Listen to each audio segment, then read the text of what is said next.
Buenos días compañeros, mi nombre es Valentino Villela Sánchez y hoy les voy a continuar hablando de riñón y pues vamos a empezar con la vascularización.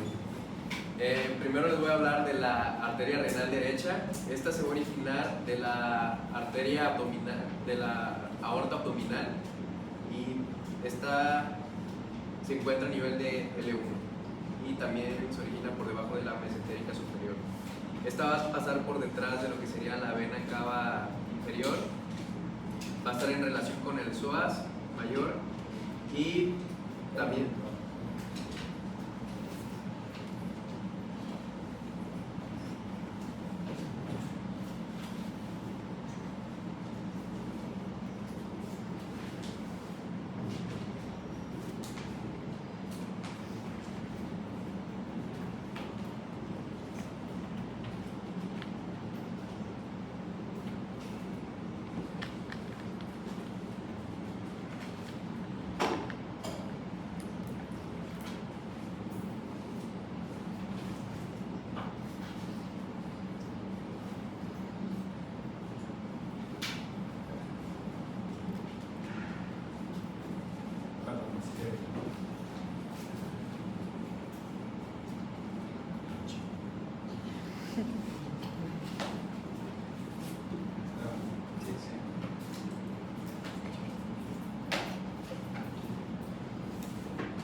bueno, esta se va a encontrar en relación con el psoas mayor y está por detrás de la vena renal derecha. Después vamos a tener lo que sería la arteria renal izquierda. Esta, como vemos, va a ser más corta. Esta también se origina de la aorta abdominal y por debajo de la mesentérica superior. Esta se va a encontrar por delante de lo que sería la columna lumbar, del pilar del diafragma, y también va a estar en relación con el psoas y pasa por detrás de la vena renal izquierda. Después les voy a hablar de las ramas extrarrenales. Esta sería la... ¿Puedo regresar a la imagen, por favor? Fíjense, en la imagen que estamos viendo nosotros el retroperitoneo. Acuérdense que el peritoneo parietal posterior va a dejar vísceras atrás de él y esas vísceras pues van a ser vísceras retroperitoneales. Entonces, de las vísceras retroperitoneales pues estamos viendo órganos retroperitoneales, estamos viendo aquí la vena cava inferior, estamos viendo la arteria aorta abdominal y vemos las arterias que ya hemos mencionado en clases anteriores. Por ejemplo, miren, veo aquí el tronco celíaco, veo aquí la arteria mesentérica superior, veo aquí la arteria mesentérica inferior, veo estas arterias que se llaman vasos gonadales, así se les llama, porque pueden ser testiculares en el hombre y ováricos en la mujer. Y bueno, vemos nosotros que dentro de las ramas viscerales de la aorta abdominal pues están las arterias renales.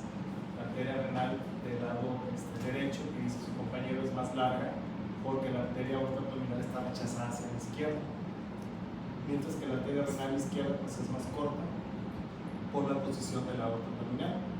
Y el caso contrario sería las venas renales. En el caso de la vena renal del lado izquierdo es más larga porque desemboca en la vena cava inferior y la vena cava inferior pues está rechazada hacia el lado derecho, mientras que la vena renal derecha pues es más corta por la posición de la vena cava inferior. Entonces esa sería la disposición de estas vasos renales. ¿Okay? Adelante. Y bueno, les voy a hablar de las ramas extrarrenales y estas van a ser tres, que va a ser la arteria suprarrenal inferior, que esta se va a encargar de irrigar lo que sería la glándula suprarrenal.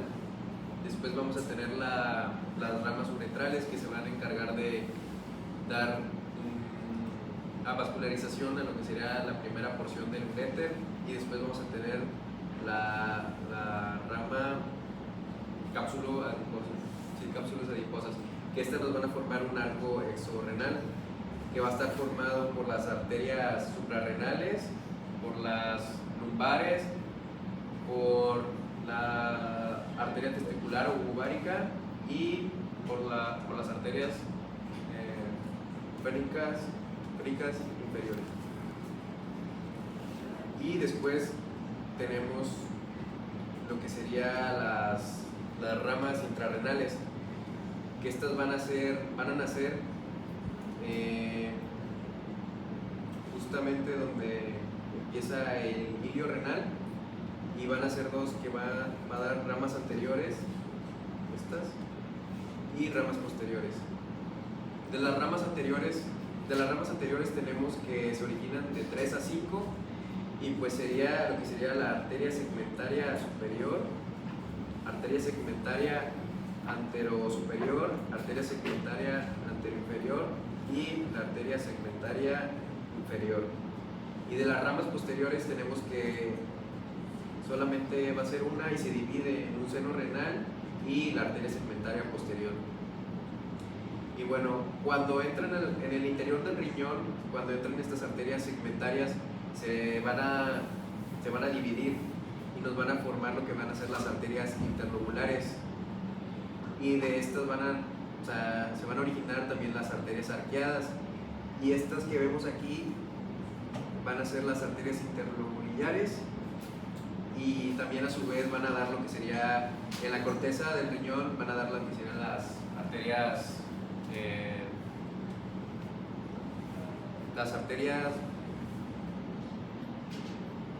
aferentes.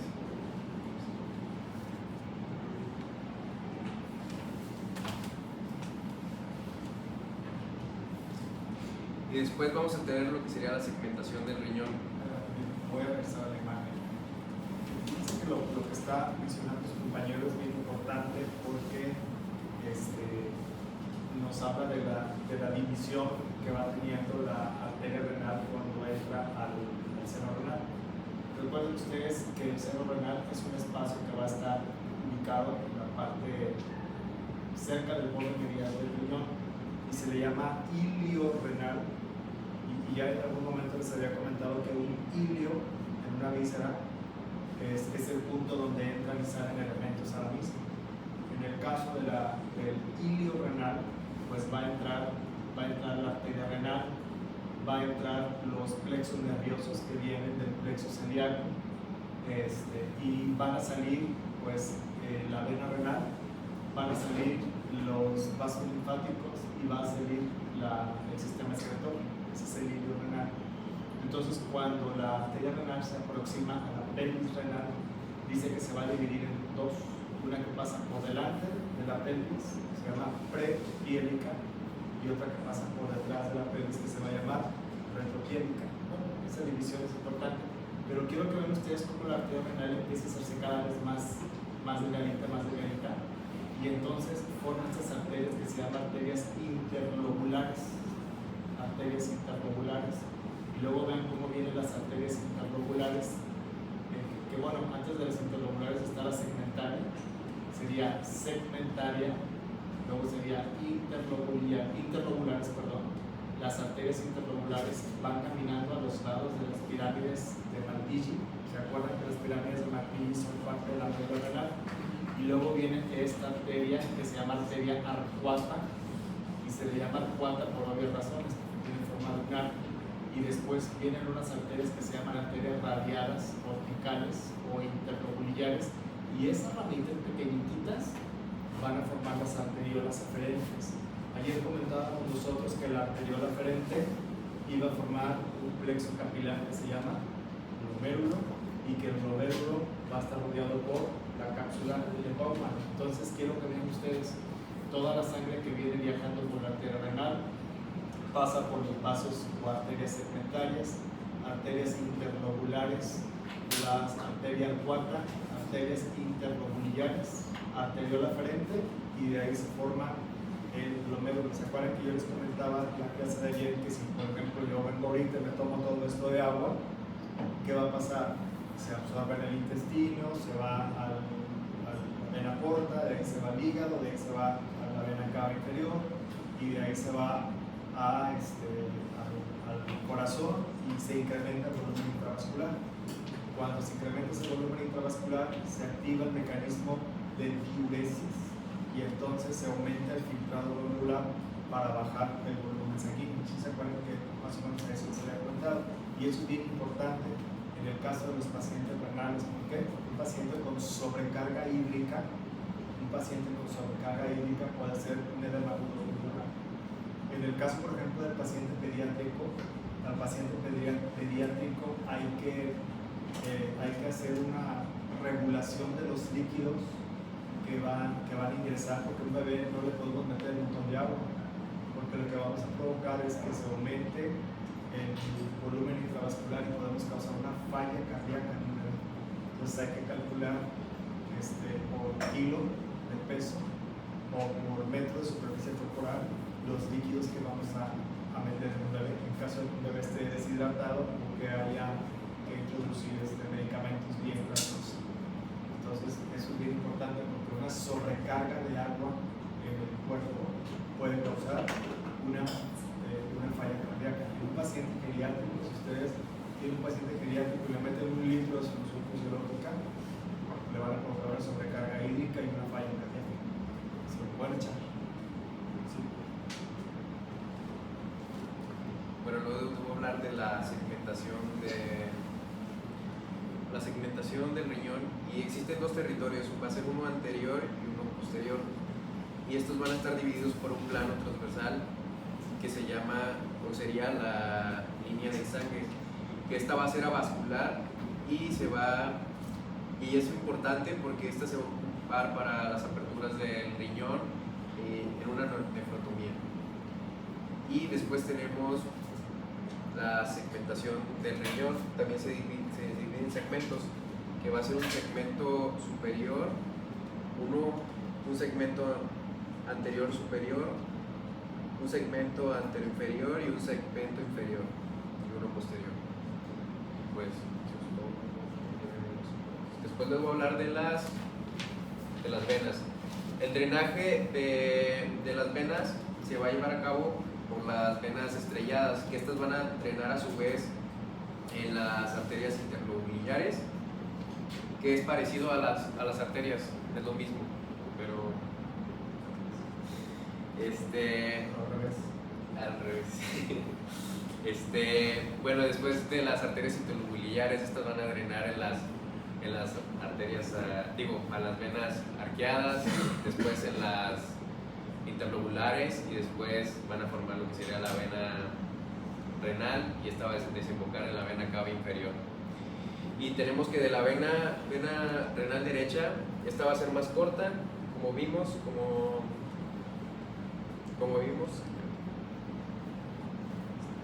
acá se ve que es más corta la vena renal derecha, y la vena renal izquierda va a ser más larga, y pues también va a recibir venas de las venas suprarrenales, de las lumbares y de las frénicas inferiores. Y tenemos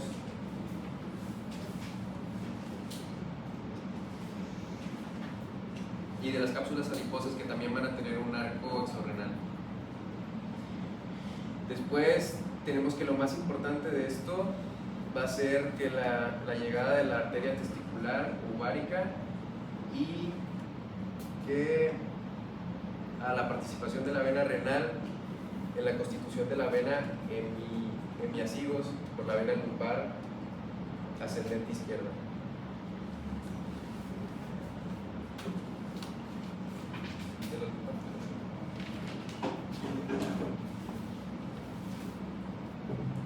Bueno, después vamos a tener lo que sería la inervación, y esta va a ser muy abundante. Esta se va a dar por el ganglio aórtico renal, va a ser por los nervios esplánicos, el mayor y el menor, también por el plexo celíaco, por el tronco simpático lumbar y por el ganglio mesentérico superior. Básicamente el plexo celíaco. El plexo celíaco.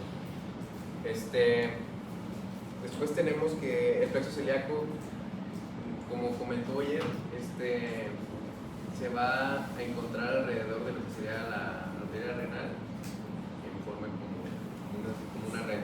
Plexo perianterial. Plexo perianterial. Y después tenemos la constitución anatómica, que esta nos dice que la raíz renal está constituida por formaciones vasculares y nerviosas y excretoras.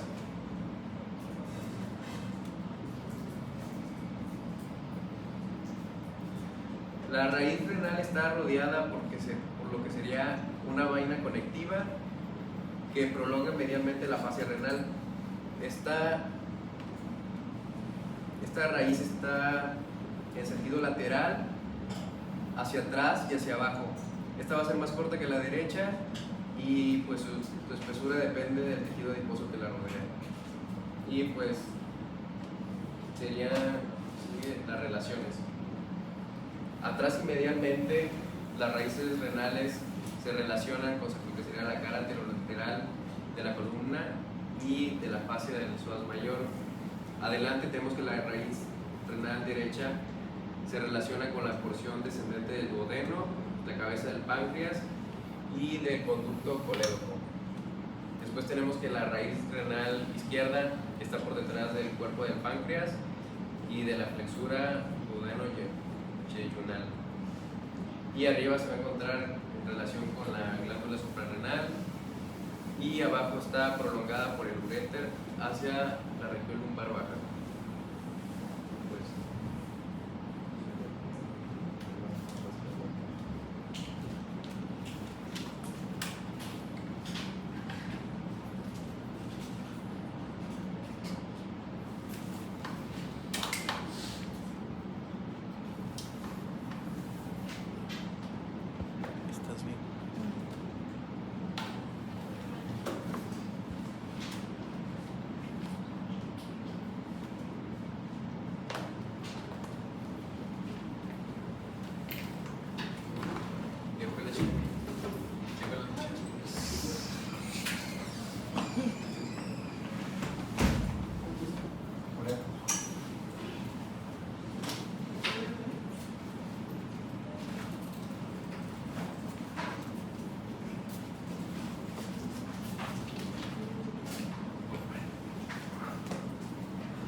Buenas tardes, compañeros, mi nombre es Dylan Axel Jiménez Alonso y les voy a hablar sobre el uréter.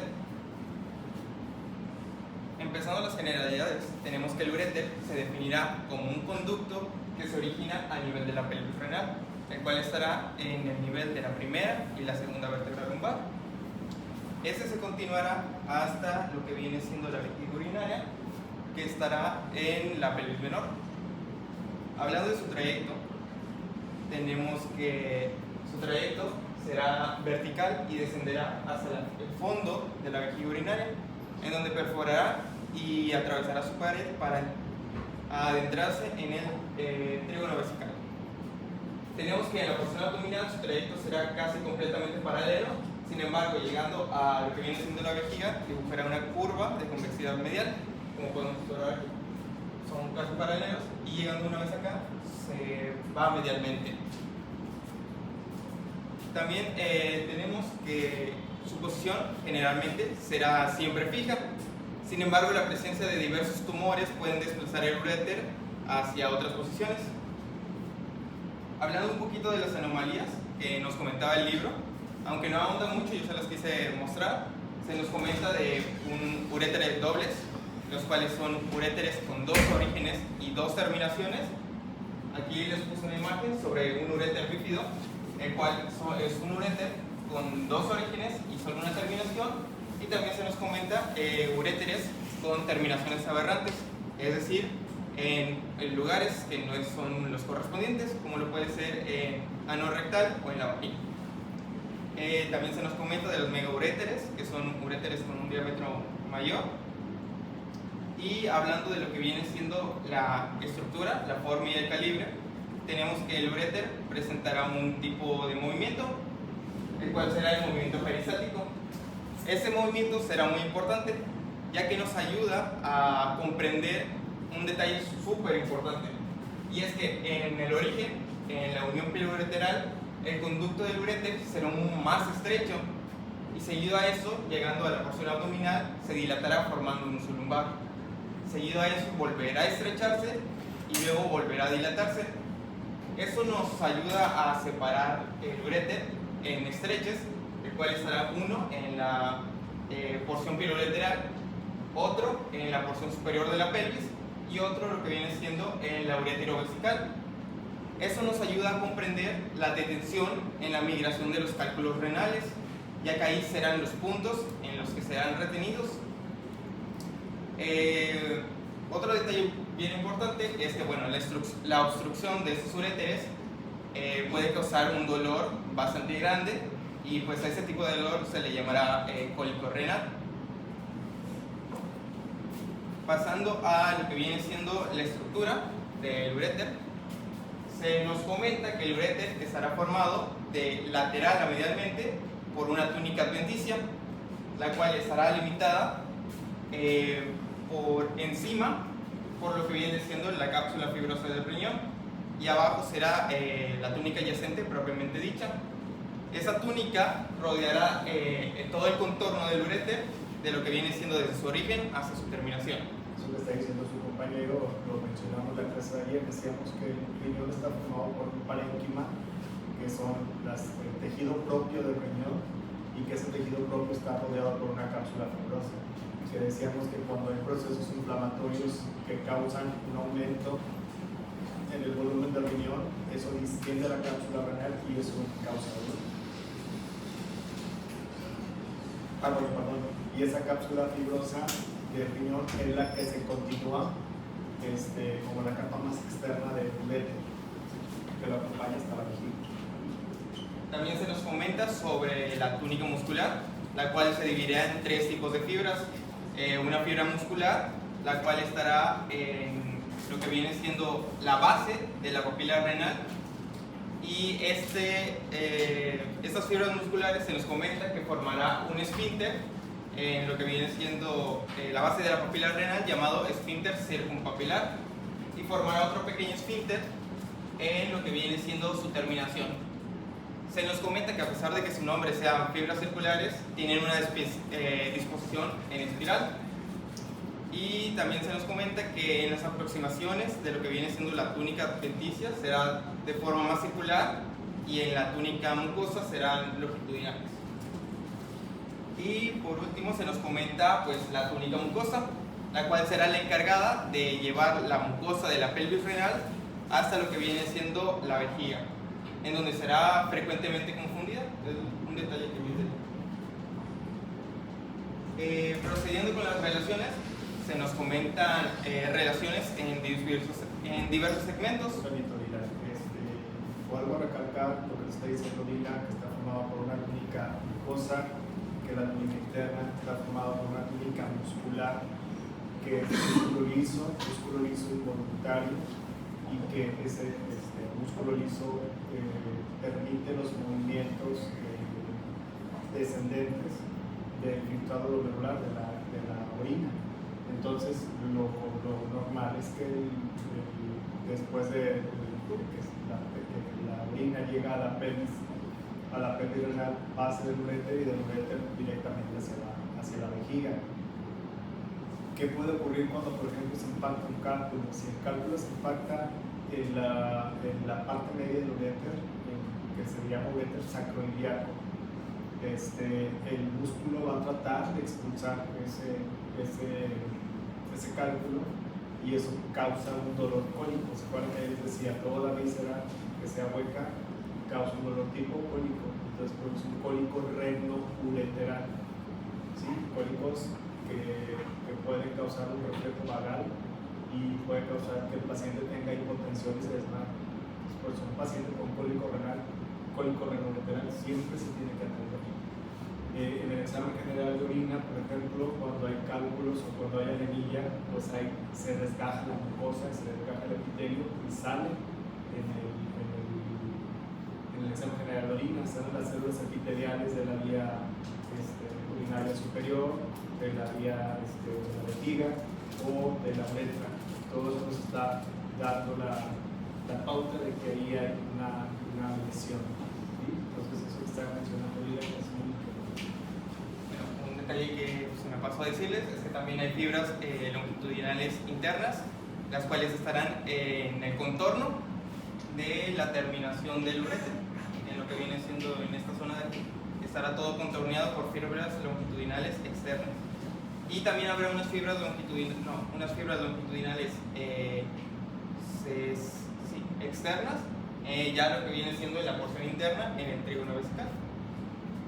Ahora sí, procediendo con las relaciones, se nos comenta que hay relaciones en diversos segmentos, unos en la porción abdominal, en la porción sacroiliaca, y en la pélvica y en la intramural. Empezando con las relaciones abdominales, se nos comenta que por atrás estará relacionado con la fascia que va a cubrir al músculo psoas. Aquí en esta imagen pues no está el músculo psoas, pero sí hay dos detalles bien importantes, que es que esta fascia irá acompañada del nervio cutáneo femoral lateral y el nervio genitofemoral. Esos nervios que nos mencionó, bueno, dos puntos importantes que está mencionando Lila. El primero, se dice así que el músculo psoas es el músculo satélite del uréter. ¿Qué quiere decir?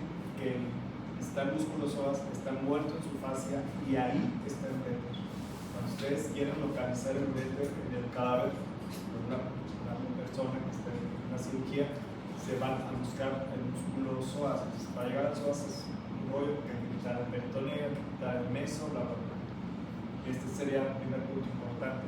Este es un músculo satélite. Y número dos, entra en relación con dos ramas del plexo lumbar, que se llama nervio cutáneo femoral lateral y nervio genitofemoral. Esa es la relación más importante, porque el nervio genitofemoral, que lo vimos el semestre pasado, es un nervio que inerva la piel del triángulo de Scarpa y la piel de los genitales externos. Entonces, cuando hay un proceso inflamatorio en el uréter por hernia, por infecciones, por un cálculo, entonces causa irritación del nervio genitofemoral y los dolores se irradian hacia la zona genital y del triángulo de Scarpa. Entonces, el paciente llega y nos dice, el paciente nos describe el trayecto del nervio, nos dice, es que traigo un dolor acá atrás, pero luego se me va hacia adelante y hacia la zona genital. ¿Sí? ¿Por qué? Pues por la relación que tiene el uréter tan íntima con el nervio genitofemoral. Eso es bien importante. Y esos dos nervios, si no lo recuerdan, son ramas de L2, plexo lumbar. También se nos comenta que estará relacionado con lo que vienen siendo los procesos costales, de lo que viene siendo la vértebra L3, L4 y L5. Y también se nos comenta sobre un pequeño triángulo, el cual se llamará triángulo de Marsil, que aquí no se puede ver muy bien, pero sería por esa zona. Es el triángulo que se llama triángulo iliolumbar. Este triángulo iliolumbar, como lo dice su compañero, va a estar formado por el cuerpo del L5, medialmente, lateralmente por el músculo psoas y abajo por el alerón del sacro. Este espacio se llama fosita iliolumbar, fosita de Marsil. Fosita iliolumbar, fosita de Marsil. Eso es un dato interesante, y lo más interesante es que en esa fosita está un nervio que que corresponde a L5. Si ustedes se acuerdan, L5 le llamamos tronco lumbo sacro. Entonces, en la fosita del marsil está el nervio L5, que también se llama tronco lumbo sacro. Tendremos también lo que viene siendo relaciones mediales. Nos comenta que pues, a la derecha estará relacionado con lo que viene siendo la vena cava inferior, a la izquierda con la aorta, y también estará relacionado con todos los vasos y nodos linfáticos que estarán por esta zona, así como los plexos nerviosos. También se nos comentará que estará relacionado por enfrente, adelante, con lo que viene siendo la cara posterior del peritoneo parietal anterior, y además se relacionará con lo que viene siendo la flexura inferior del duodeno, que estará adosada por la fascia retroduodeno-pancreática o fascia de Treitz, y que se relacionará con lo que viene siendo la fascia retropólica ascendente, y además tendrá lo que viene siendo los vasos cólicos derechos, y a la izquierda estará relacionado con lo que viene siendo el pliegue duodeno-iliumional, así como con la fascia retropólica descendente, que tendrá lo que viene siendo los vasos cólicos izquierdos, así como la arteria mesentérica inferior. Entonces ahí estamos viendo nosotros en la imagen el peritoneo. Aquí está el uréter, en el uréter peritoneo. Yo creo que te pasas para el otro lado, por favor. Y estamos viendo, por ejemplo, el uréter derecho, como dijo su compañero, relacionado con los vasos cólicos, con la arteria cólica, bueno, se llama vasos porque es arteria y vena cólica derecha, que entra en relación con la fascia de Tolt 2, que es la fascia retropólica ascendente. También una relación importante es que es cruzado con los vasos gonadales que les comentaba, y de igual forma al lado izquierdo con los vasos cólicos izquierdos, con la fascia retropólica descendente de Tolt 3, y cruzado por los vasos gonadales, y todo hacia adelante va a estar cubierto por el peritoneo parietal posterior. ¿Sí? Y hablando de también teniendo relaciones laterales, se nos comenta que estará relacionado por debajo del riñón con lo que viene siendo el colon ascendente y el colon descendente.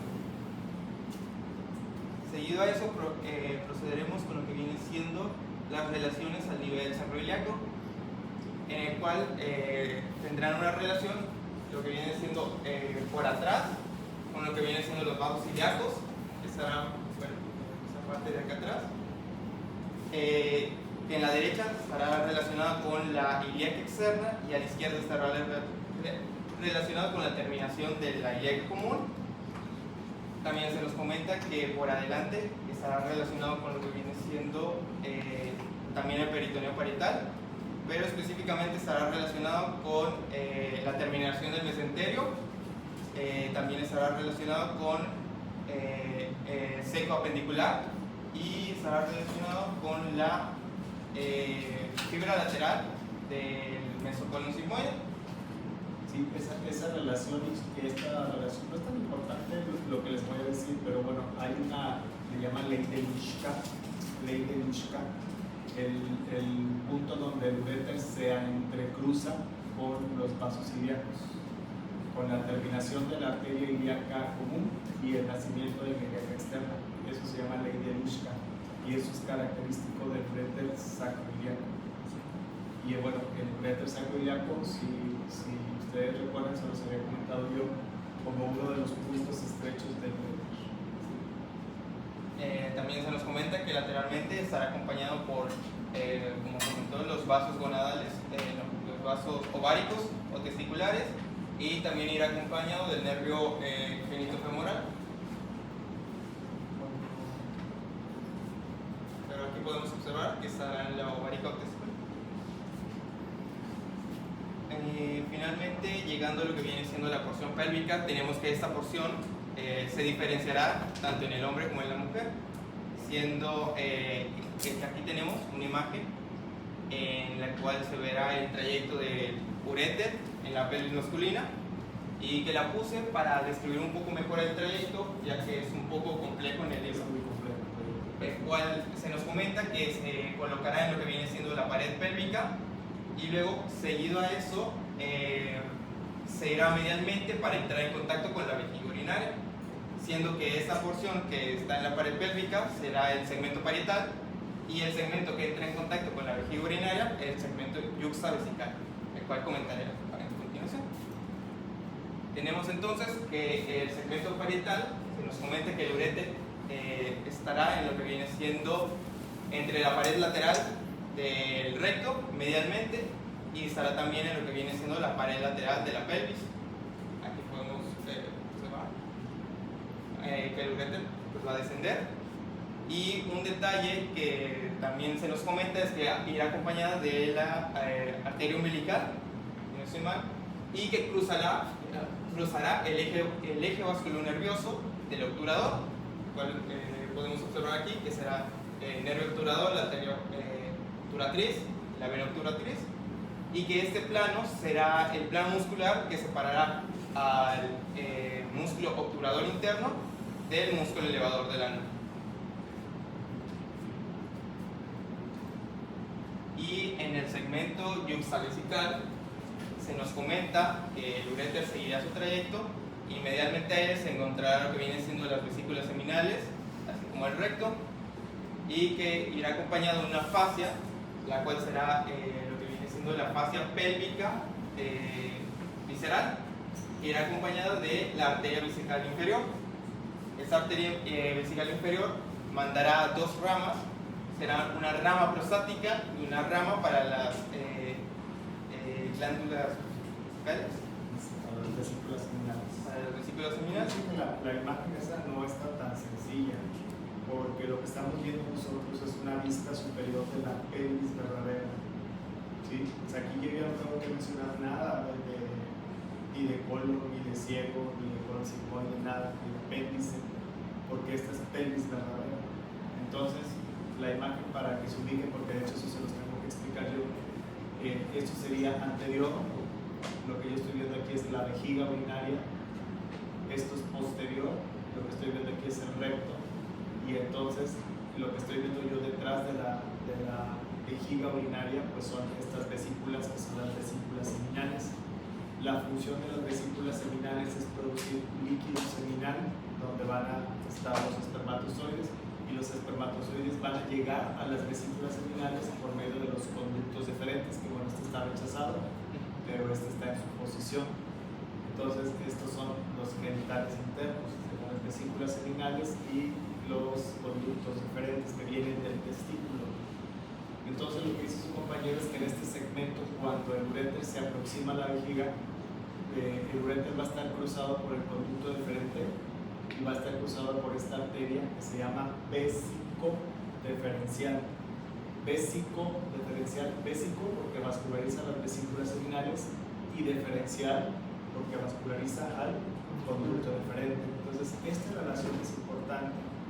Esta relación es importante, es el entrecruzamiento entre el uréter con el conducto deferente y la arteria vésico-deferencial.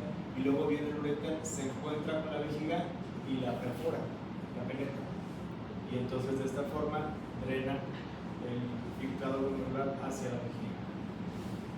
Bueno, como se nos comentó, el detalle sí, de que el conducto deferente cruza por enfrente y adelante del uréter.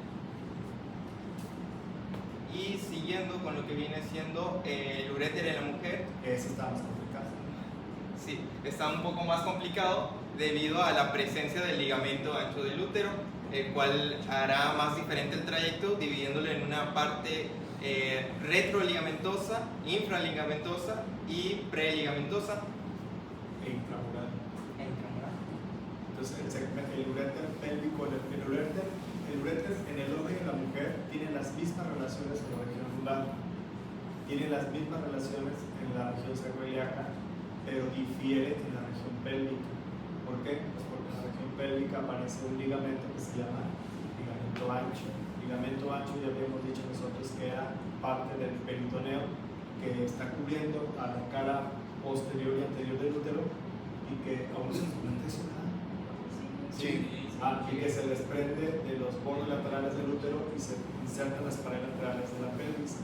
Entonces ahí, dentro de ese ligamento ancho está el uréter preligamentoso, infraligamentoso, perdón, retroligamentoso, infraligamentoso, preligamentoso e intramural. ¿Por qué creen que se llama intramural?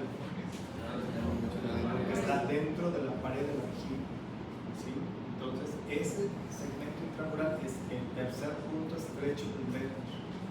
Si no se impactó en la unión bilureteral, un cálculo, si no se impactó en la región sacroiliaca, se va a impactar ahí. ¿Cuál es el riesgo? Que si se impacta una piedra, todo el filtrado glomerular, toda la orina, en lugar de llegar a la vejiga, se regresa al riñón. ¿Y qué creen que va a pasar al riñón? Se va a dilatar y va a provocar algo que se llama hidronefrosis. ¿Sí? Y eso puede causar puede causar una insuficiencia renal aguda. ¿Sí? Bueno, aquí esta es una imagen de, si no estoy mal, la porción retroligamentosa, en donde medialmente observaremos lo que viene siendo el ovario, sostenido por lo que viene siendo el ligamento suspensorio del ovario, y tendremos que lateralmente... El ovario aquí no se ve, lo quitaron, pero... no, aquí está. Este es el ovario. Ajá. Y lateralmente estará acompañado por lo que viene siendo la arteria uterina. La arteria uterina. Bien importante la arteria uterina. La arteria uterina es una arteria muy gruesa. Muy, muy gruesa la arteria uterina. Y más medialmente pues estará lo que viene siendo el recto. Aquí la imagen es un corte sagital. Esto es anterior. No está la vejiga, pero aquí está el útero. Y esto es posterior. Miren, aquí está el sacro. Entonces este es el recto. Entonces está útero adelante, recto atrás. Y ven cómo viene el uréter en camino hacia la vejiga. Pero en camino hacia la vejiga pues entra en relación con el ovario, entra en relación con los vasos ilíacos internos y entra en relación con la arteria uterina. Continuado, también tenemos una porción infraligamentosa, la cual no sé cómo es, pero se nos comenta que... Préstame el cargo porque sí necesito explicarles eso.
Quiero que jale mi cámara.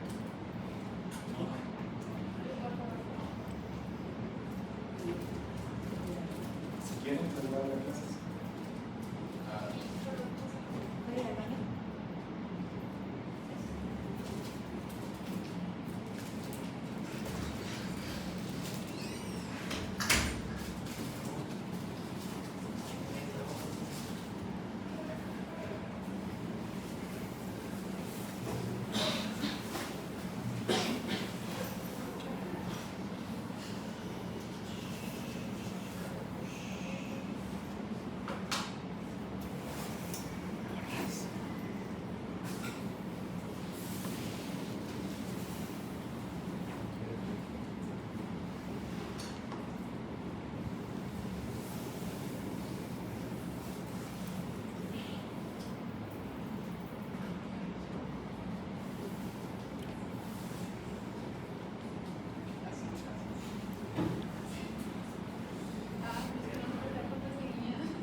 ¿Qué le pasó?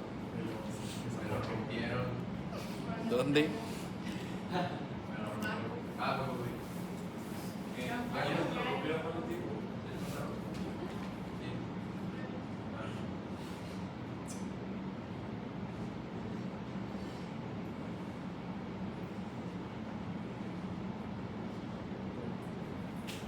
Primera persona que vea cabeceándose, Carlos.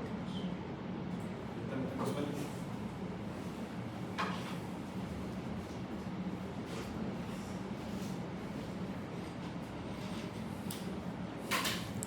Los que me quieren ver.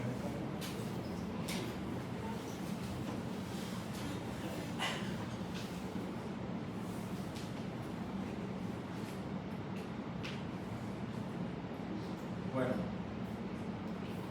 ya Dylan nos habló muy bien del ureter,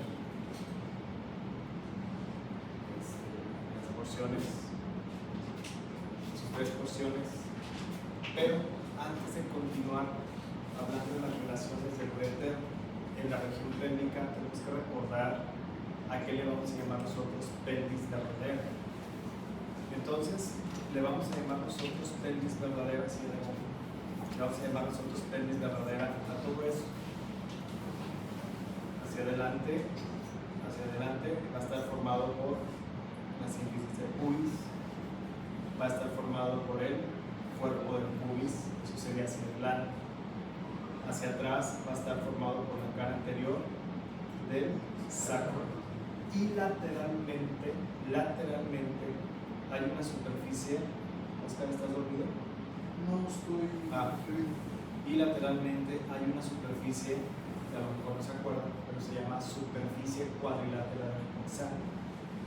¿Sí? Superficie cuadrilateral dorsal que corresponde a la parte más profunda de la cavidad acetabular.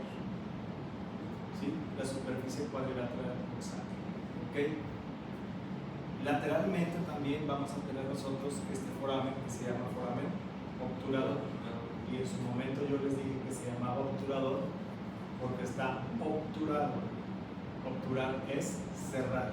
Está cerrado por una membrana que se llama membrana obturatriz y ahí hay 2 músculos obturadores, uno interno y otro externo. ¿Okay? Bueno, entonces a eso le vamos a llamar nosotros pelvis verdadera. Si nosotros hacemos un corte transversal, bueno, antes de hacer el corte transversal, quiero que vean ustedes esto que está por debajo del foramen obturador. Y a eso nosotros en su momento le llamábamos rama isquiopubiana. ¿Sí? Rama isquiopubiana. Entonces, vayan viendo. Rama isquiopubiana, el foramen obturador, ¿sí?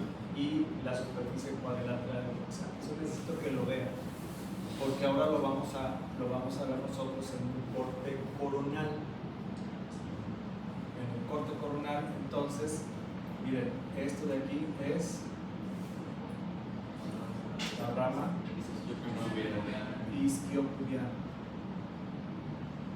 o isquiopúbica. ¿Sí? La superficie cuadrilateral no lo alcanzamos a ver muy bien, pero sí veríamos nosotros el foramen obturador, y el foramen obturador es este.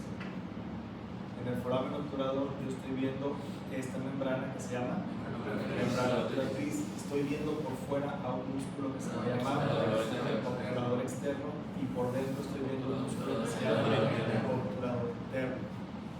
¿Sí? Lo mismo del lado opuesto. Entonces estoy viendo rama isquiopubiana, foramen obturador y todo lo que está en el foramen obturador. ¿Estamos de acuerdo? Ok. Bueno, ¿qué estoy viendo yo en la parte media? Estoy viendo la vejiga urinaria y hacia abajo estoy viendo una glándula. Hacia abajo estoy viendo una glándula que se llama próstata. Entonces el corte coronal que estamos viendo nosotros ahí es un corte de pelvis masculina. ¿Sí? Ustedes se dan cuenta que la última práctica que van a presentar se llama cortes de pelvis masculino y femenino. Bueno, pues todo eso vamos a ver. ¿A qué le vamos?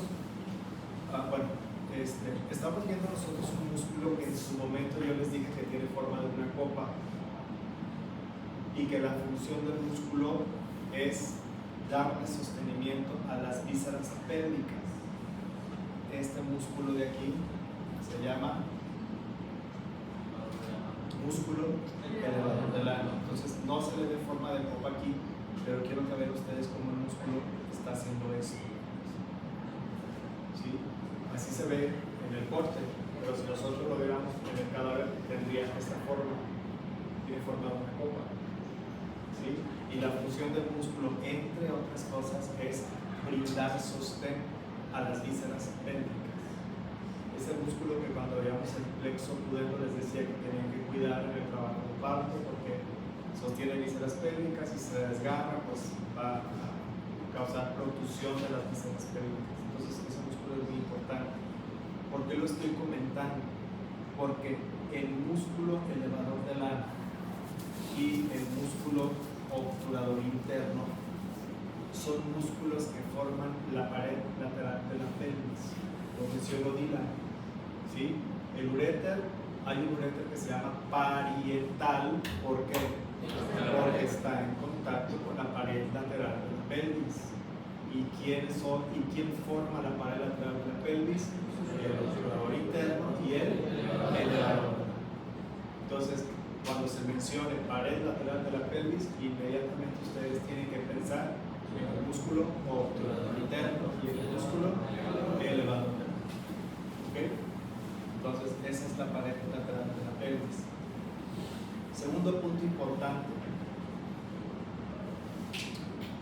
Vemos este corte que es un corte transversal, que sería el corte, ¿sí se va a color? Que sería el corte que nos puso Dylan y que yo les decía, bueno, miren, este es el pubis, no se ve, por supuesto, pero sí estoy viendo aquí la vejiga, y o sea, no se ve el pubis, no que no se ve el color, no se ve el pubis, pero miren, esta es la vejiga, ¿sí? Este es el útero y este es el recto. Entonces, ese corte transversal es de la pelvis femenina. Corte transversal de pelvis femenina. Y bueno, les voy a pintar yo aquí los músculos de la pared lateral de la pelvis. Miren, este músculo que se ve aquí es parte del elevador del ano. Y este músculo es, perdón, este es el elevador del ano y el otro que pinté primero es parte del elevador interno. Esos músculos son los músculos de la pared lateral de la pelvis. ¿Sí? Son los músculos de la pared lateral de la pelvis. Entonces, como dice su compañero, van a ser las relaciones distintas en el hombre y en la mujer. Voy a volver a hacer un acercamiento de la imagen para que vean ustedes que las vísceras pélvicas son pélvicas, están en la pelvis verdadera porque no hay peritoneo ni vísceras abdominales. Yo ya les había dicho que este espacio se va a llamar espacio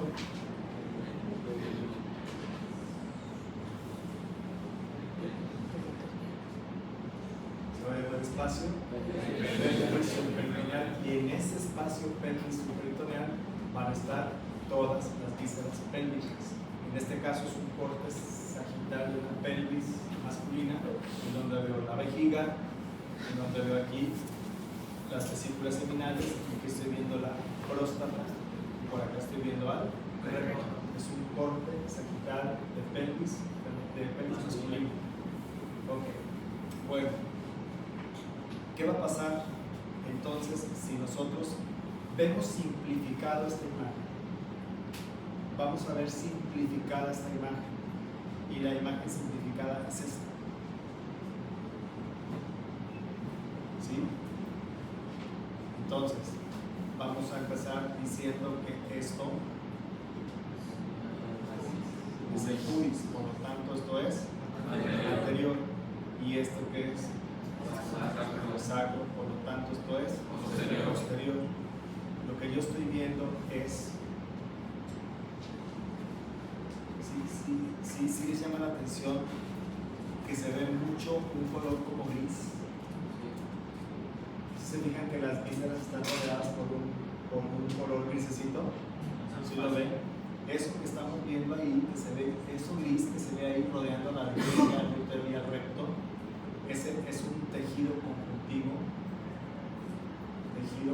conjuntivo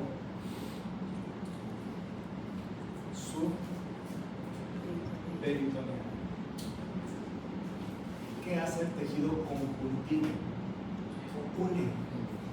¿Qué es conjuntar? Unir. ¿Por qué se le llama tendón conjunto? Porque se forma por la unión de dos fases. Entonces, conjunción es unir. ¿Cuál es la función del tejido conjuntivo? Unir. Ese tejido conjuntivo, jóvenes, ese tejido conjuntivo se va a condensar y nos va a formar dos láminas sagitales. Dos láminas sagitales. Pero antes de ver las láminas sagitales, quiero que vean ustedes o que recuerden. Esto es la vejiga. Esto es el recto. Y el circulito que estamos viendo en blanco corresponde al espacio donde van los genitales internos. En el caso de la mujer, ahí estaría el útero, y en el caso del hombre, ahí estarían las vesículas seminales. ¿Estamos de acuerdo? ¿Ok? Entonces, el tejido conjuntivo, este tejido conjuntivo, se va a condensar y nos va a formar dos láminas sagitales. Esa lámina sagital se va a insertar ¿en dónde? En la cara anterior del sacro. Pasa lateral ¿a quién? Al recto. Pasa lateral ¿a quién? A los genitales internos. Pasa lateral ¿a quién? A la vejiga y termina insertándose ¿en dónde? En el pubis, la cara posterior del pubis. Y esas dos láminas sagitales hacen que las vísceras estén en una posición central en la pelvis, ¿sí? Que se va a llamar porción visceral, y todo lo que queda a los lados se va a llamar porción vascular.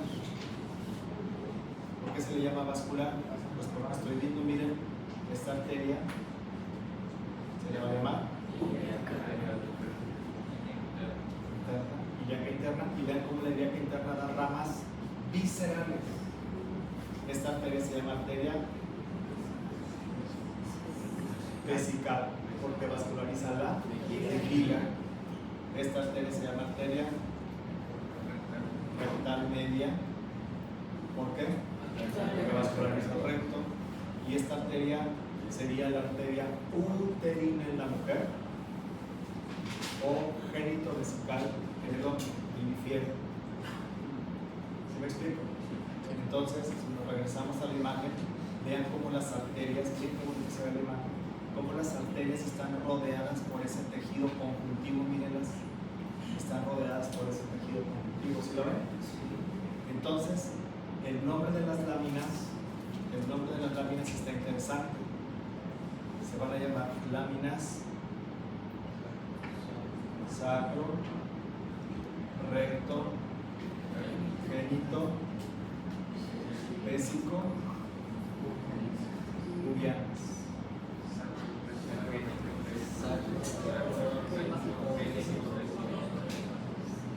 Entonces, esas dos láminas sagitales se van a llamar láminas recto, génito, vésico, pubianas. Y les digo que son dos láminas, porque es una del lado derecho y otra del lado izquierdo. Y ustedes dicen, ¿y esas láminas qué les formó? Bueno, les formó el tejido conjuntivo subperitoneal. Ya ven, por eso no está tan sencillo. El uréter pélvico no está tan sencillo. ¿Sí? Entonces, estas son las láminas sacro, recto, génito, vésico, pubianas. ¿Te he mencionado el peritoneal aquí? No hay peritoneal. ¿Se me explico? Ok. Un punto muy importante de las láminas, aparte de dividir la pelvis en una zona central o visceral y dos zonas laterales o vasculares, una parte muy importante de las láminas es que dentro de las láminas, dentro del tejido conjuntivo subperitoneal que está formando a las láminas, va a haber algo. Dentro de las láminas va a haber algo que se llama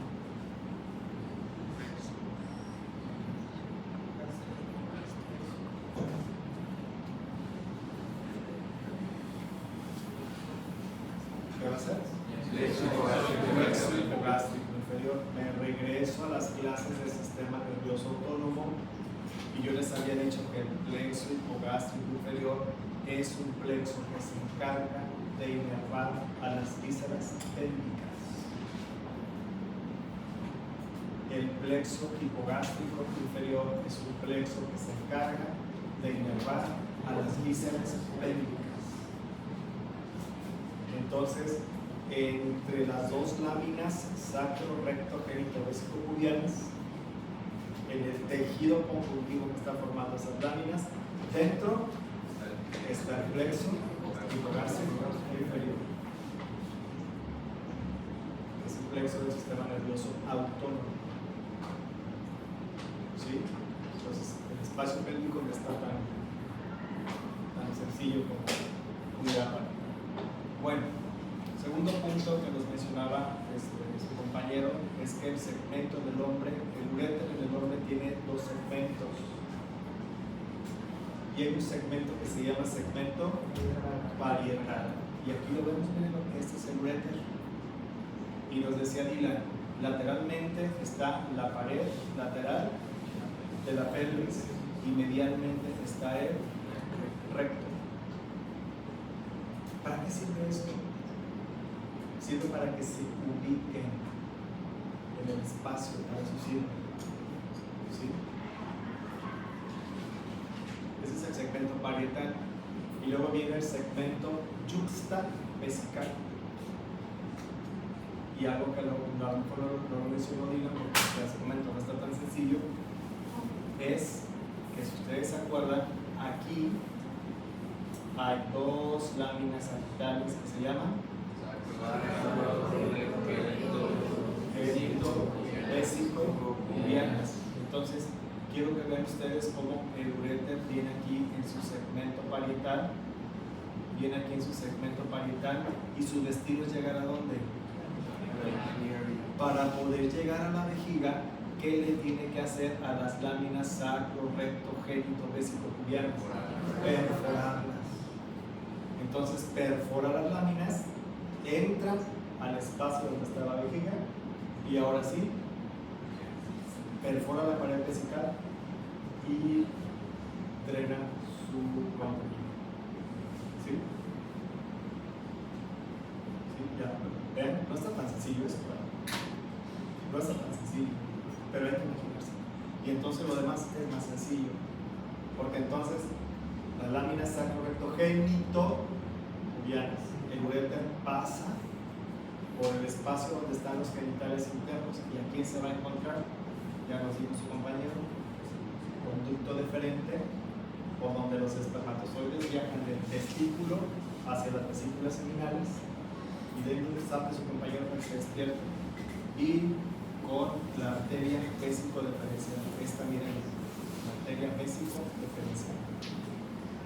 Y entonces el uréter se entrecruza con el conducto deferente y la arteria vésico-deferencial.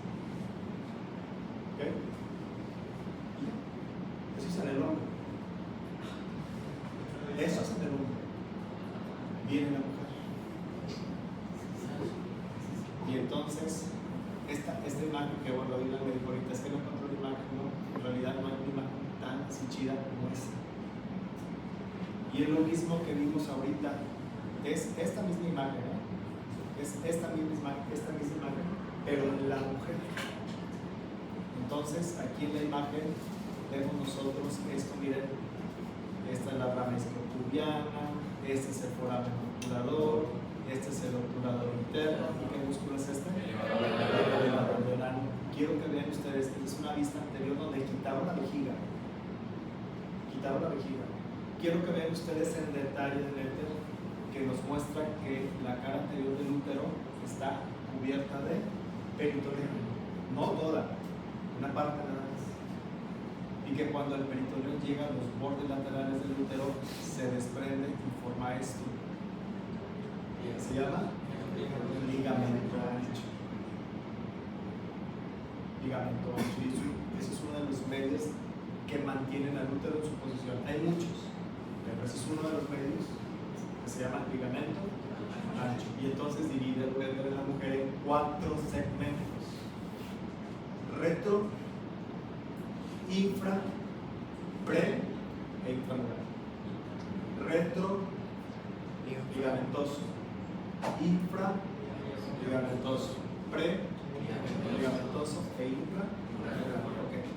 Vamos a ver el primer segmento, que es el segmento retroligamentoso, y la imagen, por supuesto, que viene en la tarjeta, no nos gusta, ni a Lila ni nos gustó. Entonces ponemos esta. Esa es una vista posterior. ¿Por qué es posterior? Porque miren, aquí estoy viendo al colon sigmoide, estoy viendo al recto, estoy viendo al útero en su cara posterior, que también lo veo cubierto parcialmente de peritoneo, y acá adelante veo a la vejiga. Entonces, si esto es vejiga, esto es. Si este es el colon sigmoide del recto, esto es posterior. Viene el detalle de la imagen. Este es el borde lateral del útero, y vean cómo se desprende y qué está formando aquí. Ligamento ancho, pero vean que le hicieron el ligamento ancho aquí. Lo cortaron. ¿Y saben para qué lo cortaron? Para que ustedes vean qué hay ahí. Entonces, esta es la arteria ilíaca común. ¿Qué le pasa a la ilíaca común? Se divide, forma esta que se llama ilíaca externa, que ahorita no nos importa. La vimos el semestre pasado porque decíamos que llegaba al anillo femoral y formaba la arteria femoral común y se va a oscurecer el miembro inferior. Pero ahorita nos interesa mucho esta que se llama ilíaca interna, por sus ramas viscerales. Y una de las ramas viscerales, bueno, nuestro protagonista aquí es este, que es el uréter. Uno de nuestros protagonistas aquí es el uréter. Bueno, y una de las relaciones bien importantes que pueden causarles demandas es esta arteria que se llama arteria uterina. Mírenla, esta es la arteria uterina, y díganme qué le está haciendo aquí el uréter. Lo cruza. Y vean cómo la arteria uterina es una rama directa de la ilíaca interna, rama de la ilíaca común, rama de la aorta abdominal.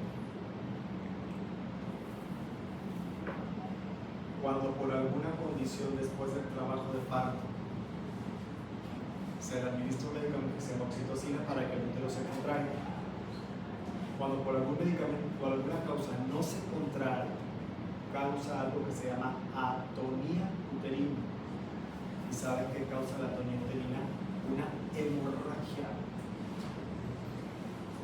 que puede causar la muerte de la paciente. Y en ocasiones, para salvar la vida de la paciente, tienen que pinzar las dos arterias uterinas y sacar el útero. Eso se llama histerectomía obstétrica. Nace el bebé, el útero se queda grandote, no involuciona, no vuelve a ser chiquito, y eso causa sangrado. Se llama atonía uterina. Una perforación uterina por un dispositivo intrauterino mal colocado por un médico pasante puede causar sangrado uterino, una hemorragia uterina y la muerte. Un legrado clandestino que cause perforación uterina, la paciente va a sangrar y se va a morir. Y ahí sí me van a decir, es que cuando me lo explicaron me estaba quedando dormido. ¿Me perdona? Sí, se murió. ¿Verdad que no? Entonces, esa relación es importante y nos vamos para acá. Miren, aquí no se ve el pelo cortado, pero aquí estoy viendo aquí el ovario. Vasos ilíacos, arteria uterina y ovario. Son las relaciones del segmento retro-ligamentoso. Vasos ilíacos internos, arteria uterina y ovario. No lo digo para asustarlos, lo digo para que entiendan por qué me molesta cuando hacen algunas cosas. Por eso me molesta.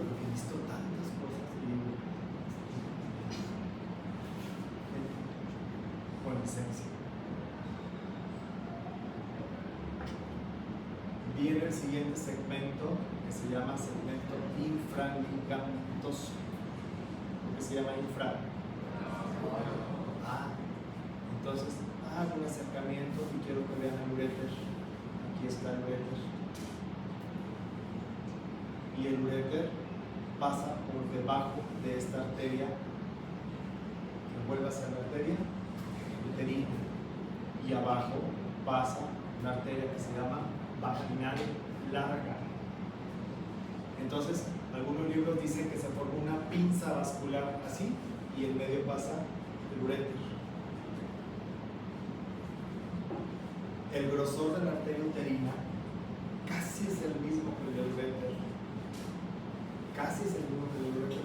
Cuando se hace una histerectomía, cuando se saca el útero, lo que se tiene que hacer es, ¿qué les he dicho que se tiene que hacer antes de hacer los cortes? Pinzar y ligar.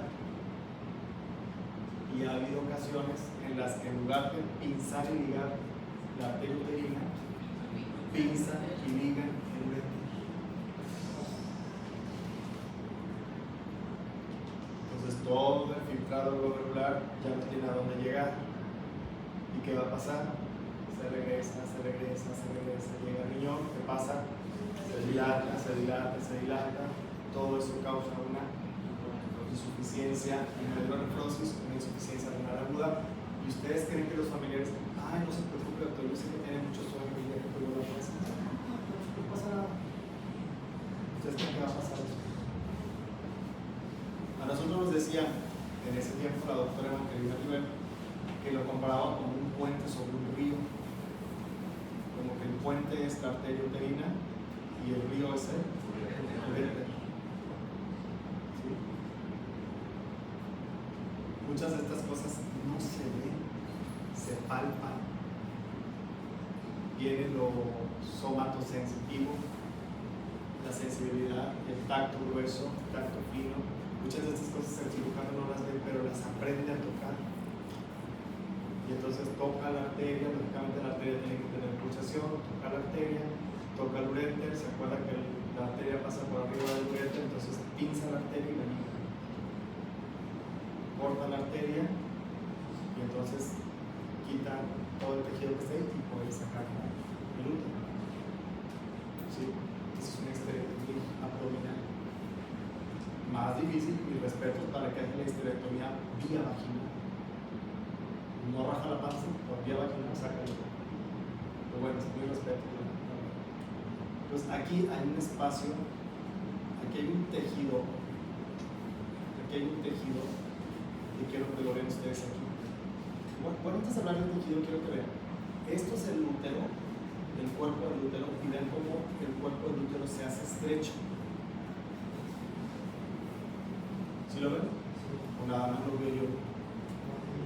Ese punto estrecho se llama cervix. Cervix o cuello uterino, como esto. Región cervical o cervix. Entonces voy a ver un tejido conjuntivo especial que se va a insertar en el cuello uterino y en el tercio superior de la vagina. Y ese tejido viene y se inserta lateralmente en la pared lateral de la pelvis.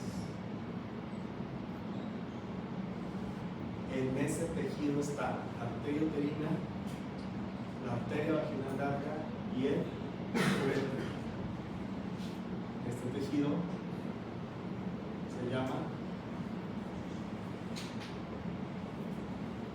parametrio. Entonces hay que entrar, hay que abrir el ligamento ancho, hay que introducir, hay que tocar el parametrio y dentro del parametrio, en el espesor del parametrio, está la arteria uterina, el uréter y la arteria vaginal larga. No crean que entran y está todo de ese color. Entonces tienen que ir palpando, son parte de las habilidades que tienen que desarrollar en la cirugía. La cirugía hay muchos palpaciones. Entonces palpan y entonces localizan la arteria, ligan la arteria y la cortan. ¿Sí?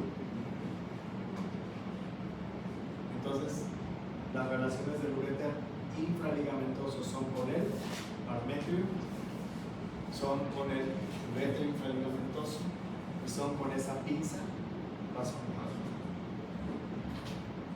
¿Sí? Están cabeceándose aquí, no hay ni qué hacer para no dormirse. Pero duérmanse, quiero ver los cabeceados. Primero a ver cómo le vamos. En el segmento preligamentoso no son tan importantes, no son tan importantes. Lo que quiero que vean ustedes es como la vagina, aunque ustedes no lo crean, la vagina es una cavidad virtual. ¿Qué quiere decir? Que la vagina no es un tubo, la vagina está así. La vagina está así. La vagina no está así, la vagina está así. Entonces, cuando se abre la vagina, cuando ocurre la copulación, ahí cuando se introduce el pene, pues se abre la vagina. Cuando pasa un bebé, la vagina se puede abrir y regresar a su posición. Gracias a que, ¿cómo vemos la mucosa?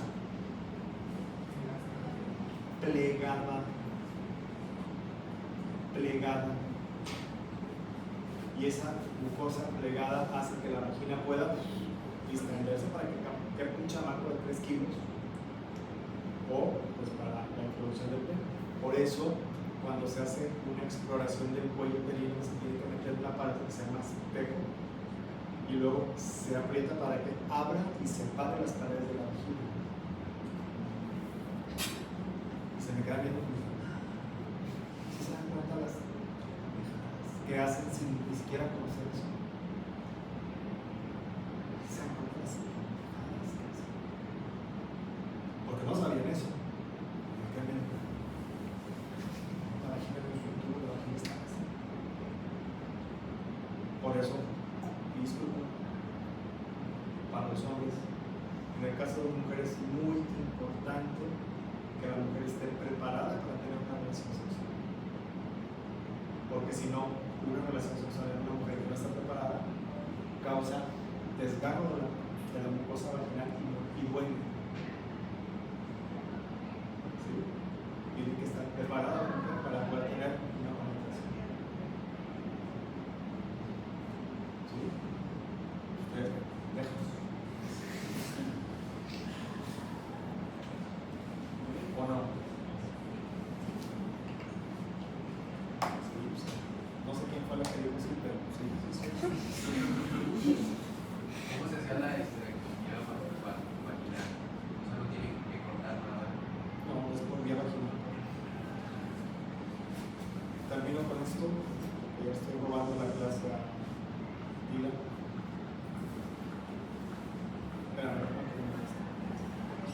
Digo, hace mucho, cuando estaba de interno, nos dejaban hacer, no nos dejaban hacer, nos vigilaban y estaban puestos, nos iban diciendo cómo decía este grupo. Te da una poco. Eso fue en el 2003, ¿qué estaban haciendo ustedes en el 2003? Todavía no nací. Y ya estaba haciendo degradados. Bueno, este margen vamos a utilizar nosotros, este margen, ya vamos a terminar. Utilizar este. Miren qué bonito margen. Ese es el mismo corte. El mismo corte. Ahí se ve el elevador del ano, ¿sí lo ven? Es este. Se ve el obturador interno, se ve la rama esquipubiana, foramen obturador. Este es el peritoneo pelviano. Para arriba del peritoneo es cavidad abdominal, para abajo es espacio pelvis subperitoneal. ¿Sí? ¿Qué quiero resaltar yo de la imagen? Los uréteres intramurales, que son estos. No se ve por ahora. ¿Sí se ve? Bueno. Eso es la desembocadura de los dos ureteros, que nos dijo Dylan, que ahí es otro punto de estrechamiento del uréter, que se puede impactar una piedra. Ese uréter se llama uréter intramural. Y luego por acá hay otro orificio, que es el orificio de la uretra, que es por donde la orina sale de la vejiga al exterior. ¿Sí? Esa es la uretra. ¿Qué se dibujó aquí? Un triángulo. Este triángulo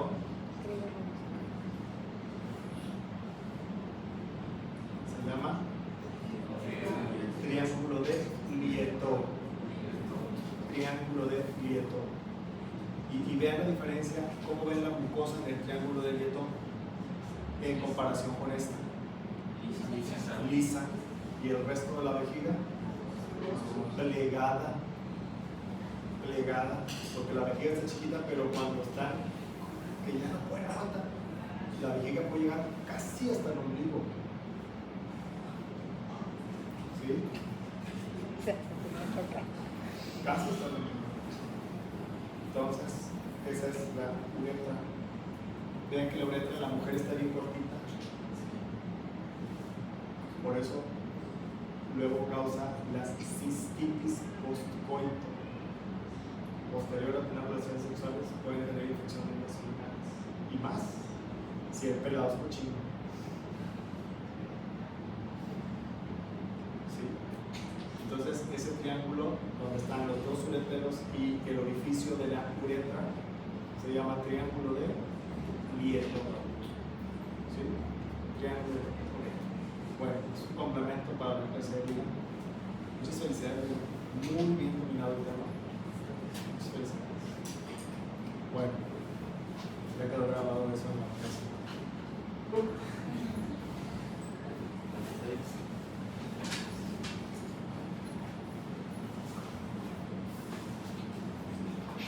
Bueno, entonces nos vemos